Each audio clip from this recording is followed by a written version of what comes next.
सबसे पहले आपको यह जान लेना बहुत ज्यादा जरूरी हो जाता है कि 2 हफ्ते के लिए अगर लॉकडाउन बढ़ा है तो इन 2 हफ्तों में क्या होगा।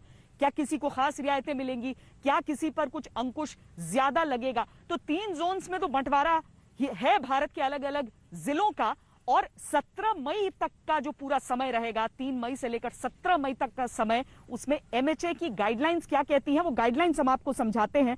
रेड, ऑरेंज, ग्रीन जोन्स के मुताबिक अलग अलग सबके लिए नियम है। रेड जोन में कंटेनमेंट इलाके भी हैं।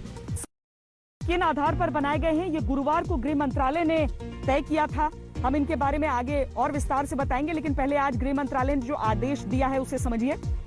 हवाई, रेल, मेट्रो और अंतरराज्यीय सड़क परिवहन पहले की तरह हर एक जोन में प्रतिबंधित, कहीं भी नहीं चलेंगे। स्कूल, कॉलेज, ट्रेनिंग और कोचिंग सेंटर्स के खोलने पर भी हर एक, तीनों ही जोन में रोक। Hotel, restaurant, cinema hall, gym, sports complex हर एक जोन में बंद। पूरे देश में सामाजिक, राजनीतिक, सांस्कृतिक और अन्य हर तरह का जमावड़ा नहीं हो सकेगा।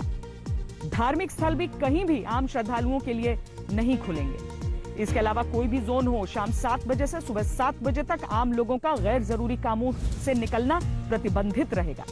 सभी जोन्स में 65 साल के ऊपर के व्यक्ति, असाध्य रोगों से बीमार व्यक्ति, गर्भवती महिलाएं और 10 साल से छोटे बच्चे स्वास्थ्य वजहों को छोड़कर घर में ही रहेंगे। अब आइए जोन के आधार पर बताते हैं कि क्या क्या गतिविधि हो सकेगी। जिन गतिविधियों पर हर एक जोन में पूर्ण प्रतिबंध हमने अभी आपको बताया, उसके अलावा ग्रीन जोन्स में सभी तरह की गतिविधियां की जा सकेंगी। वहां बसों को भी 50% क्षमता के साथ चलाया जा सकेगा। ऑरेंज जोन में भी पूर्ण प्रतिबंध वाली गतिविधियों के अलावा अन्य गतिविधियां की जा सकेंगी, लेकिन टैक्सी और कैब में ड्राइवर के साथ अधिकतम 2 यात्री। कुछ गतिविधियों के लिए एक जिले से दूसरे में जाने की इजाजत होगी। बात रेड जोन की करें तो कोरोना के रेड जोन के कंटेनमेंट वाले इलाकों में जहां संक्रमण फैलने का सबसे अधिक खतरा है, वहां सिर्फ मेडिकल इमरजेंसी और जरूरी सामानों की सप्लाई को छोड़कर किसी गतिविधि की इजाजत पहले की तरह नहीं होगी। कंटेनमेंट इलाकों के बाहर रेड जोन में सोशल डिस्टेंसिंग के साथ ओपीडी सेवाएं और क्लिनिक्स को शुरू करने की इजाजत दे दी गई है। रेड जोन में कई अन्य तरह की गतिविधियां जैसे जरूरी सामानों की मैन्युफैक्चरिंग, शहरी इलाकों में निर्माण की अनुमति होगी।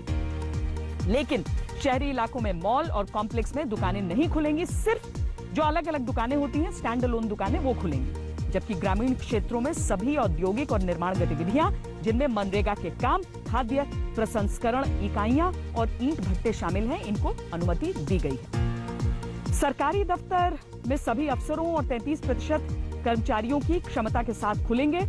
रेड जोन में कंटेनमेंट जोन के बाहर भी rickshaw, auto rickshaw, taxi, cab, city bus और नाई की दुकानें बंद रहेंगी।